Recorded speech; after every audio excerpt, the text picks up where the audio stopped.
Ok, la última vez que nos vimos se hablaba sobre la relación del tamaño, ¿sí? de los procesadores y que lastimosamente al ser dispositivos físicos están sujetos a las carencias o a las debilidades o a las características de todo elemento, ¿no? Transmisión de calor, transmisión de electricidad y que la miniaturización no va a permitirnos llegar más allá de cierto nivel y que por eso se habían empezado a explorar otro tipo de tecnologías como el procesamiento cuántico. Antes de entrar en ello, hay que hablar de la pasta térmica. La pasta térmica es simple y sencillamente un elemento que nos ayuda con la conductividad del calor. Si yo tengo una superficie, ¿ok? Esta es una superficie, esta es mi superficie número 1, y luego, vamos a ver si puedo cambiar de color. Tengo una superficie 2, ¿ok? Aquí tengo una superficie 2. Esta es mi superficie 2. Este es el disipador y este de aquí es el procesador. A primera instancia, podría parecer que no hay ningún espacio entre los dos, pero a nivel microscópico uno puede darse cuenta que en realidad las uniones no son perfectas. Es decir, podría parecer una línea completamente recta, pero si yo le hago un aumento a cierta cantidad de X, me estoy dando cuenta que hay pequeñas imperfecciones en las superficies y estas imperfecciones, producto de los materiales, hacen que no estén pegadas por completo. Por eso es que en la fabricación de procesadores yo les hablaba de que se hacía un pulido físico y un pulido químico. No voy a estar gastando dinero en pulir el encapsulado porque cuando yo lo manipule puedo hacerle pequeños rasguños, se puede contaminar, etcétera. Entonces, uno utiliza la pasta térmica para llenar esos espacios. Si yo tengo un espacio vacío, ¿sí? A nivel microscópico, y aquí tengo la otra pieza, ¿ok? Entonces, cuando yo coloco pasta térmica entre ellos, la pasta térmica llena esos pequeños espacios y permite que la conducción sea mejor, porque entonces sí está completamente adherida una superficie a la otra. Claro, no me voy a poner quisquilloso con el hecho de que al final nadie puede tocar nada porque a nivel atómico las superficies no tienen contacto. En realidad nunca vamos a tocar nada. No me voy a poner en ese plan. Lo que sí me voy a poner es que este elemento es importante porque permite precisamente una eficiente transferencia del calor. Lo van a encontrar con el nombre de silicona térmica. Voy a cambiar de color. No tengo nada en contra del amarillo, pero dejémoslo mejor en rojo. La podemos encontrar como silicona térmica, perdón, masilla térmica, grasa térmica, pasta térmica, ¿sí? En el material ustedes pueden ver ahí las figuras. Y es un elemento fundamental porque ofrece una alta conductividad térmica, permitiendo el paso uniforme de temperatura desde el procesador al encapsulado y del encapsulado al medio disipador de temperatura que tengamos instalado, gracias a que la textura permite cubrir completamente las superficies de contacto y el material que lo compone, que puede ser cerámica o algún componente metálico. Algo importante acá es esto: del procesador al encapsulado y del encapsulado al medio disipador. Nosotros pensamos que solo aquí se coloca pasta térmica, pero en realidad en esta parte de aquí abajo hay pasta térmica. Hay pasta térmica del procesador al encapsulado y hay pasta térmica del encapsulado al disipador. Son dos lugares en los que hay pasta térmica. ¿Es necesario cambiarla? Siempre que ustedes vayan a desarmar su computadora y toquen el disipador, o sea, lo muevan, lo agarren, lo separen, va a ser necesario cambiar la pasta térmica. Además, acuérdense que todo tiene obsolescencia programada. Todo está hecho para fallar, para deteriorarse. Dependiendo del fabricante, cuando transcurra cierta cantidad de años, va a ser necesario cambiar la pasta térmica. No, pero si nunca encendí la computadora, no importa, son componentes químicos que con el paso del tiempo se van deteriorando. El mismo cuerpo, cuando pasan los 30 años, entre los 30 y los, bueno, sí, entre 30 y 40, alguna gente después de los 40, todos sus órganos empiezan a fallar en un 1% por cada año que pase. O sea, todo está hecho para fallar y para perecer. Entonces, usted puede tener pasta térmica, puede tener la computadora en un ambiente controlado, con aire acondicionado, solo utilizarla X cantidad de horas diarias y aún así la va a tener que cambiar. Que sea necesario, les digo, depende de las condiciones al final y del uso, porque lo que me permite es la eficiencia en la transmisión térmica. Si estoy haciéndole un uso de oficina, un uso normal, o sea, un uso relativamente corto o que no demande mucho a la máquina, pues van a pasar años, que es lo que generalmente sucede, sin que yo tenga que cambiar la pasta térmica. Ahora, si yo paso haciendo mucho trabajo multimedial, paso forzando mucho el procesador, sí se van viendo las diferencias. De verdad que se van viendo las diferencias. Y también otra cosa que hay que considerar es que, al igual que los carros, cada cuánto tiempo vamos a cambiar nuestra computadora. No es que vamos a tener la misma máquina 10 años, no es que vamos a tener la misma máquina 8 años. Entonces, generalmente, cada 4 o 5 años la gente está cambiando equipo. Suele coincidir con el tiempo que dan los fabricantes para sugerir un cambio en la pasta térmica. Todo elemento que vayamos a vender y a comercializar tiene parámetros fundamentales. Y lo mismo, ustedes lo que tienen que ver aquí es la marca, cuántos gramos, el review que tenga, porque por ejemplo, esta pasta térmica, ustedes ven, tiene 5 estrellas y la han comprado casi 2.200 personas. Que 2.200 personas hayan dicho que este producto tiene semejante calidad es por algo, ¿ok? Definitivamente es por algo y ellos presumen que ganaron un premio y que no sé qué y que no sé cuánto. Ven, this value good 1.5, no sé qué es eso. Ayer precisamente estaba recibiendo yo un mensaje de una persona que me dice, por favor, déjanos un comentario positivo. Como que hay una empresa que hay gente que le ha estado diciendo que hacen las cosas mal y que la calidad brilla por la ausencia de la misma y que no sé qué y que no sé cuánto, y están pidiendo los familiares y los amigos de esta gente que por favor escriban buenos reviews. Y yo les digo, no te voy a mentir, nunca he ido, no puedo opinar. Y poner un review de que algo es bueno solo por hacerle el favor a alguien, de las cosas más deplorables que alguien puede hacer. ¿Por qué? Porque hay gente que ve los reviews. Les digo, es cosa de cultura. Es cosa de cultura. En otros países, la gente valora bastante esto. De verdad que la gente valora bastante esto. Y no sé si ustedes han visto que hay personas que tienden a ser bien inseguras y siempre necesitan la reafirmación o la afirmación de otra persona de que le diga, sí, hacelo.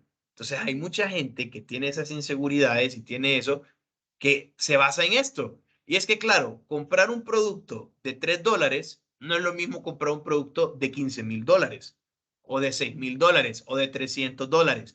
Entonces dice, pucha, ¿quién me garantiza que va a estar bueno? Es como cuando uno va, compra comida y la comida salió fea, el lugar salió de lo peor. A uno le duele, así como que, pucha, puse mi dinero y estuvo fea la comida, por lo menos no me importa la cantidad, vaya, que hubiera estado bueno, que hubiera sido poca, pero que haya sido poca, y haya sido mala, o haya sido mucha, haya sido mala, queda eso. Entonces la gente, sí, en otros lados valora. Veamos, por ejemplo, esta de acá, no tiene reviews. Sé el primero en dar un review de este ítem, uno ya dice, ¿lo compro o no lo compro? También por eso es que ustedes instalan aplicaciones y a cada rato le están diciendo valora la aplicación, o ustedes hacen videoconferencias en varios sistemas y les dicen ¿cómo estuvo la videoconferencia? Danos tu opinión, valora tu opinión. Les digo, en otros países más civilizados, ese tipo de cosas valen, de verdad que valen. Y por eso es que la gente cuida mucho la imagen de los negocios y cuida mucho los reviews. Entonces yo les solicito que por favor ustedes no caigan en esa práctica de estar dando reviews buenos o positivos solo porque conocen a las personas. No es un crecimiento, no le están ayudando al prójimo, no están ayudando al desarrollo. Las cosas se ganan, ¿ok? Igual, tampoco van a poner que la experiencia fue mala solo porque ustedes, vaya, un amigo la vez pasada llevó un niño a un lugar, no me dijo, bueno, me acuerdo del lugar, pero no lo voy a decir, y el niño estaba saltando sobre la silla. Entonces vino el mesero y le pidió que por favor pusiera en control, en orden a su bendición. Y empezó a enojarse, que no sé qué, que aquí, que allá, y escribió un testamento por Twitter y que la empresa es aquí, que le... Hombre, pero es que si él no puede educar a su hijo, tampoco va a satanizar la empresa. Entonces también tengan cuidado por eso. Hay que ser cabales, ¿no? O como cuando uno dice, esta película es buena, a mí no me gustó, pero no te voy a hacer spoiler. Si te gustó esto, esto, esto, ese tipo de cosas. Depende mucho de las personas también, pero cuiden las opiniones. Delete y Relite. ¿Por qué tenemos que hablar de Delete y de Relite? Simple y sencillamente por esta parte de aquí que les mencioné, que entre el procesador y el encapsulado también hay una pasta térmica. Y es que vean, así como se incluye pasta térmica del encapsulado al disipador, estoy redundando, los fabricantes incluyen pasta térmica del procesador al encapsulado. Esta pasta térmica que viene dentro del procesador tiene características necesarias para el funcionamiento recomendado. ¿Ok? Los fabricantes, todo es negocio, ¿sí? Todo es negocio. No es que voy a hacer que mi producto se componga de elementos de mala calidad, pero tampoco voy a comprar los mejores elementos para algo que estoy produciendo en masa. O sea, yo tengo que minimizar los costos y maximizar las ganancias. Una manera de minimizar los costos, optimizando el proceso. Otra manera de minimizar los costos es en el cambio de los materiales. Utilizar materiales que tengan la misma función, la misma durabilidad, pero que uno sea más barato que otro. Entonces, los fabricantes de procesadores incluyen pasta térmica, pero esa pasta térmica tiene lo mínimo necesario para que funcione según las especificaciones del fabricante. ¿Qué es lo que pasa? Si yo quiero hacer un overclocking, esa pasta térmica no va a ser suficiente, ¿ok? Entonces, muchas personas han incurrido en esta práctica, la que han denominado delete. ¿Qué delete es? Abrir el encapsulado, cambiar la pasta térmica del fabricante para poder garantizar un mejor rendimiento en overclocking y luego hacemos un relite, que es volver a encapsular. Y sí, hay equipo especial para eso. Ustedes colocan el procesador acá y obviamente dependiendo del procesador venden esto. Por ejemplo, ustedes pueden identificar aquí, dice que es un kit para Intel LGA y me está dando los sockets. ¿Ven? Do it yourself, este es un slang, do it yourself, the leading hand tool set gadgets, ¿ok?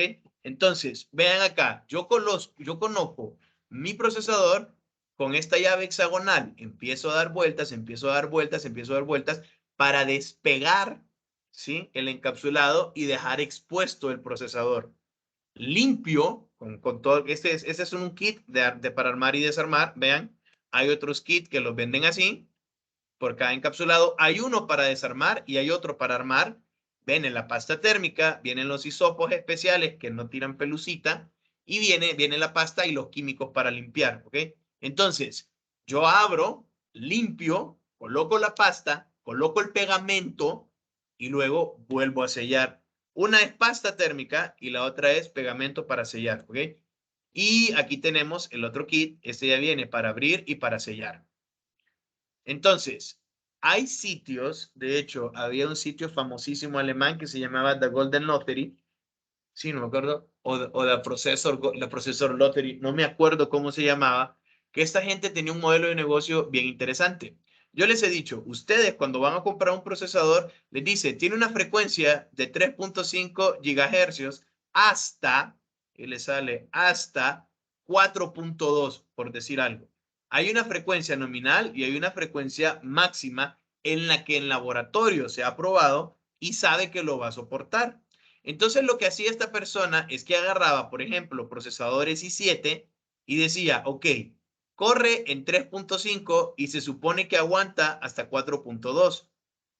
Lo que él hacía es overclocking, o lo que ellos hacían es un overclocking y empezaban a medirlos. Y decía, ok, este i7 me logró llegar a 4.7. Este otro i7 me logró llegar a 5.2. Este i7 en realidad no pasa de 4.2. Entonces, si el procesador costaba originalmente, y es un ejemplo, $600, este lo vendía en 650, este lo vendía en 700 y este lo vendía en 750. Eran personas que agarraban procesadores, les hacían overclocking y le garantizaba a usted hasta qué temperatura, bueno, hasta qué frecuencia ese procesador le iba a aguantar. Y ya le hacían un delete, un relete, e incluso le cambiaban el encapsulado y ya le ponían ahí un encapsulado con el logotipo de la empresa de ellos. No recuerdo si siguen vendiendo, pero era un modelo de negocio interesante. Obviamente tiene sus riesgos. Quemaban procesadores. Habían procesadores que los quemaban porque no soportaban, pero ellos tenían, al final desarrollaron una técnica, un margen para poder saber hasta cuándo podría aguantar un procesador de estos. Computación cuántica. Las computadoras actuales no podrán seguir evolucionando más allá de aproximadamente el año 2020, según la ley de Moore. Repasen la ley de Moore los que no la recuerden. Debido a las limitaciones físicas en la miniaturización, energía para cambio de estado, frecuencias de reloj y cantidad de electrones en sus componentes fundamentales. Sin embargo, esto no significa que no tendremos computadoras más veloces. Nuevas alternativas están surgiendo. Una de las más prometedoras es la computación cuántica, ampliamente definida mediante la mecánica cuántica. Extracto de un artículo publicado en el año 2005, aproximadamente en el año 2020. Este autor, desde el 2005, ya había previsto que para el 2020 el desarrollo de la computación cuántica iba a ser una realidad. Y no estaba nada mal. 2019 ya se empezó a escuchar más, 2020 ya teníamos máquinas, 2021 ya tenemos las promesas de IBM y de Google de sus máquinas cuánticas. Veremos si el 2023 las podemos comprar. Computación cuántica, ¿ok? Hablar de computación cuántica, necesitamos hablar de física, en la parte de física cuántica, la mecánica cuántica como tal. No es un tema muy sencillo ni de mucho gusto para todos, ¿ok? Hay personas a las que sí les gusta, hay personas a las que no, y se nos complica un poco. Nosotros comenzamos hablando de sistemas de numeración para aterrizar en números binarios y cómo la naturaleza binaria, la parte dicotómica del cambio de estados, me permitía adoptar ese sistema de numeración para las ciencias de la computación. Ya vimos, por las limitaciones que siempre hemos sabido con las que nos vamos a tener que encontrar, que vamos a tener que buscar alternativas. Entonces, la alternativa que más se prestó fue la de la computación cuántica. Y es que vean, voy a tratar, sin meterme mucho a la parte de mecánica cuántica y a la parte de física, voy a tratar de que tengamos una idea del por qué pasa esto. En un bit, ¿sí? En un bit, yo tengo un estado a la vez. O tengo 1 o tengo 0, ¿sí? Son dos opciones, pero a la vez no puedo tener las dos. Son eventos mutuamente excluyentes. Acuérdense de sus cursos de estadística. Son eventos mutuamente excluyentes. O es 1 o es 0. O es blanco o es negro. Luego viene Mago de Oz y dice, no todo es blanco o negro, es gris. Todo depende del matiz. Y es cierto. Entonces, buscamos un elemento que nos permita ser 1 y ser 0 al mismo tiempo. ¿Cómo? Sí, es 1 y es 0 al mismo tiempo. ¿Cómo es eso posible? La verdad es que es demasiado lógico. Y la gente así como que, no, que cómo va a ser las dos cosas a la vez. Yo tengo blanco y tengo negro. ¿Cómo obtengo el gris? Mezclando el blanco y el negro. Ahora, qué tan negro sea o qué tan blanco sea, depende de qué tan cerca esté de este lugar. Cuando ustedes buscan computación cuántica, van a encontrar un elemento que se llama qubit, ¿ok? Hay gente que le pone la U, qubit, ¿ok? Ese qubit precisamente es el bit cuántico. Y ustedes van a encontrar esta figura. ¿Qué es lo que significa esta figura de acá? Que yo tengo este elemento cuántico que en un extremo es 0 absoluto, en otro extremo es 1 absoluto, pero en todo el trayecto de 1 a 0, eso va por porcentajes. Por ejemplo, si estoy aquí, justo en medio, es 50% 0, 50% 1. Si estoy aquí, es 75% 1, 25% 0. Si estoy acá, es 75 por 0, 0, 25% 1. O sea, tengo porcentajes de tanto. Acordémonos de los números decimales entonces, o cuando ustedes tienen esas lámparas que pueden graduar la luminosidad, encendida la luz al 100%, es un 1, encendida al 90%, es 90% 1, encendido al 20%, hombre, es 80% 0, ¿ok? Entonces, ¿qué es lo que pasa? Bueno, la mecánica cuántica, vamos a leer un poco acá. Manejo de bits a nivel cuántico, conocidos como qubits, que son partículas subatómicas como fotones o electrones, y no son binarios, porque el binario o es 1 o es 0, mientras que el qubit me permite 1, 0 o todos los espacios que están entre 1 y 0. Cuando se agrupan los qubits, es posible obtener una potencia de procesamiento exponencialmente superior a la lograda por los bits, gracias a las propiedades cuánticas que son la superposición y el entrelazamiento. La superposición, ¿sí?, permite 1, 0 y 1, 0 al mismo tiempo. Para eso ocupamos microondas y láseres de alta precisión. La superposición describe cómo una partícula puede estar en diferentes estados a la vez, ¿ok? Ahora, hay algo bien interesante y hay algo muy bonito que es una ecuación que mucha gente se la tatúa, la van a ver que se la tatúan, es esto de acá. Esa es la ecuación de Dirac, ¿sí? Es la ecuación del entrelazamiento cuántico. Y les voy a contar algo.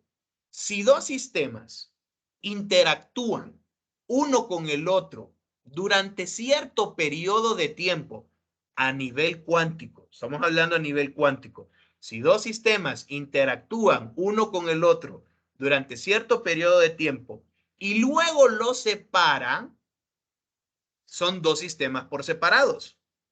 Pero de alguna manera, al haber estado juntos, se convirtieron en uno solo.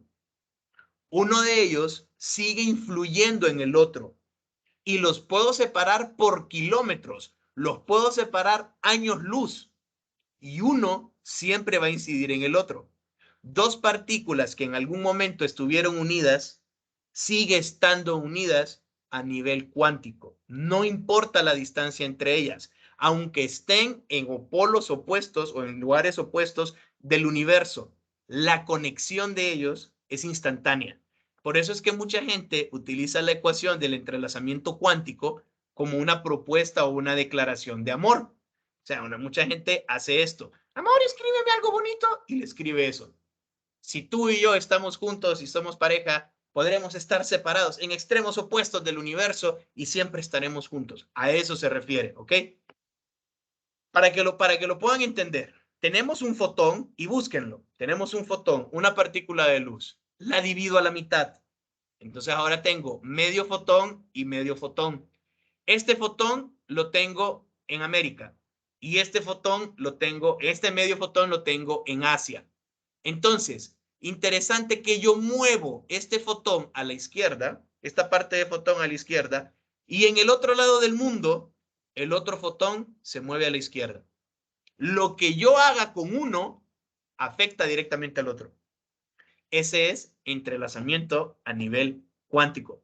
No me crean que se la esté diciendo alguna mentira, pero como la gente no corrobora, pero búsquenlo. Describe cómo dos partículas entrelazadas al separarse sin un límite y seguir correlacionadas de forma bla, bla, bla. Entonces, eso es lo que pasa con los cambios de estado en los qubits. Cuando un qubit cambia de estado por entrelazamiento cuántico, ese cambio de estado va incidiendo en todos los demás qubits, ¿ok? La computación cuántica permite realizar multitud de operaciones simultáneas. y eliminar el efecto túnel que afecta a la programación actual. Y es que, vean, yo puedo tener un 1 o un 0, ¿sí? Yo puedo tener un 1 o un 0. Entonces, en un procesador de 3 bits, son 2 cambios de estado en 3 bits. Son 8 combinaciones. ¿Se acuerdan de combinaciones y permutaciones? Bien, son 8 combinaciones. En un instante en el tiempo, ojo, en un instante en el tiempo, puede ser 000, puede ser 001, puede ser 010, puede ser 011, o sea, en un instante en el tiempo. Acordémonos de la gráfica, tiempo y estados. En el tiempo 1, en el tiempo 0 es 0. En el tiempo 1 es 0. En el tiempo 2 es 1. ¿Ok? Eso es números binarios. Entonces, en un instante estoy haciendo una tarea. Esta tarea 1 solo me permite esta combinación con 3 bits. En un instante, esa tarea solo puedo ejecutar eso. Tengo que esperar un cambio de ciclo en el reloj, un siguiente ciclo, para cambiar los estados. Y eso es lo que yo tengo en la computación tradicional. Pero en procesadores cuánticos yo tengo qubits. Entonces, en un instante, 3 qubits en un solo instante son las 8 opciones a la vez. Ya no estoy hablando de un arreglo normal o de 3 posiciones, sino que estoy hablando de un vector que en ese instante satisface todas las combinaciones posibles. Ahora ustedes van a decir, pues, ayúdame a entender esto. ¿Cómo entonces estoy realizando la tarea 1? Bueno, un ejemplo fácil, una manera fácil de verla, es imaginémonos esta suma, 2 más 2, ¿ok? Entonces, yo le digo, procesador cuántico, 2 más 2. Respuestas, 1, 2, 3, 4, 5, 6. Esas son mis respuestas. Me dice el procesador cuántico. ¿Cómo? Sí, pero es que mira, que sea 4 es un 95% de probabilidad que sea cierta. Que sea 3 es un 1%. Que sea 5 es un 1%. Que sea 2 es 0.5, que sea 6 es 0.5 y así, ¿ven? Tengo diferentes porcentajes del valor. Tengo diferentes estados, pero uno de ellos va a estar más marcado. Entonces, agarro un procesador tradicional y comparo ese resultado. El resultado que me arrojó el procesador cuántico, lo valido con un procesamiento normal, tradicional, y me doy cuenta que es cierto. Por eso es, y hablando del efecto túnel y el miedo de la gente con las contraseñas, que dicen, hombre, pero es que en la computación tradicional, si yo quiero romper una contraseña, empiezo a probar, ¿es esta? No. ¿Es esta? No. ¿Es esta? No. Y dependiendo del tamaño de palabra y cómo se haya encriptado, eso me puede tomar mucho tiempo. Pero le digo a un procesador cuántico, ¿cuál es la contraseña? Mira, hay tanto por ciento de que sea esta. La compruebo, esa es. Lo que a un procesador normal le tomó años, a un procesador cuántico le tomó segundos. Porque es la naturaleza de ser todo a la vez. Entonces yo manipulo eso. Sí, pero ¿quién le asigna ese porcentaje de certeza a cada cosa? No nos vayamos a meter, de verdad, no nos vayamos a meter ya en la parte de la mecánica cuántica, porque no es el objetivo, ¿ok? Uno de los problemas más grandes de las ciencias de la computación es generar números aleatorios. Las computadoras no piensan. Entonces, incluso para un ser humano generar un número aleatorio es bien difícil. Yo le digo, deme un número del 1 al 10, se van a ir por su favorito. Se van a ir por cómo se sientan. Pero es muy probable que yo se lo pregunte diferentes días a diferentes horas y nunca me dé el mismo número. Estadísticamente, si yo comienzo a agarrar sus respuestas, yo sé al final qué número me va a decir usted. Los seres humanos seguimos patrones, pero bien rígidos. Entonces, una computadora no piensa. Yo le decía, computadora, dame un número aleatorio. ¿Y qué es lo que hacía? No, pues agarro la hora y con base a la hora hago una operación matemática y tiro un resultado. Como la hora no es la misma, hablando a niveles de milésimas de segundos, no es la misma 2 veces, Entonces, voy a tirar un número que va a parecer que sea random, pero en realidad no es random, porque siempre que le pregunte en ese mismo instante, me va a dar el mismo número. Las computadoras cuánticas sí pueden generar números aleatorios. Claro que pueden generar números aleatorios. Ok, ¿qué es lo que pasa en cuanto a la arquitectura? ¿Cómo es la arquitectura de una computadora cuántica? Y aquí entramos en debate porque todavía es algo, no digamos novedoso, pero es algo que está en estudio. Hay muchos autores que expresan que las computadoras cuánticas no tienen arquitectura, que está la computadora normal, que tiene su arquitectura y se apoya de un procesador cuántico. Pero a medida esto se ha ido estudiando, ya hay autores que dicen, no, sí tenemos cierta arquitectura para los procesadores cuánticos. Aquí hay un artículo que ustedes pueden buscar de Richard Primera, de la Universidad Rafael Belloso. Lo busqué porque es de Venezuela y se me hizo bastante interesante.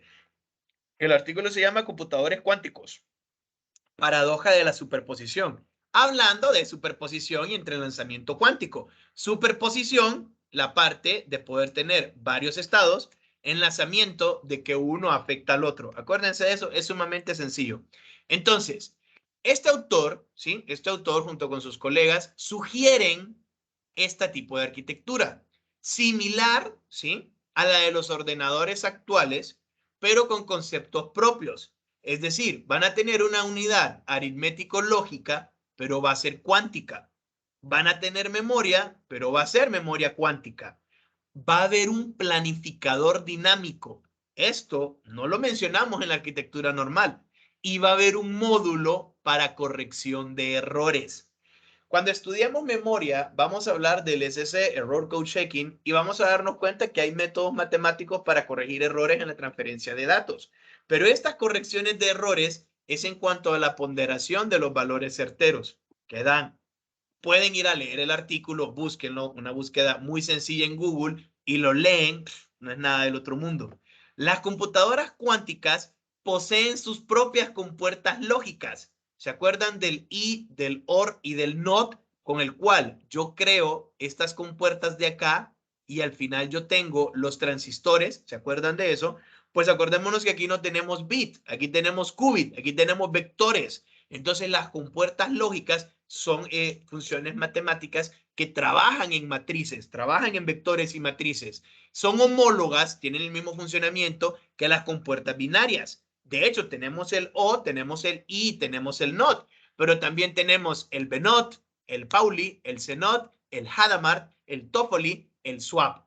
Y estos funcionan sí o sí, todos en matrices. Un matriz es un arreglo bidimensional, n cantidad de filas, n cantidad de columnas, cosas que ya sabemos. En IBM, si mal no recuerdo, también ustedes pueden buscar computadora cuántica de IBM, ofrece un espacio para que ustedes puedan programar en una computadora cuántica.